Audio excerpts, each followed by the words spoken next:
Welcome back to the channel, welcome back to another video. In this video I'm going to be quickly showing you where the LBD port is in the Transit, Ford Transit. This is the Mark 7. If you come to this panel here, this one here under the steering wheel,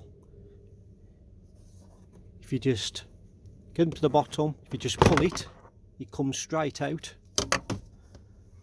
and you'll see it's located just there.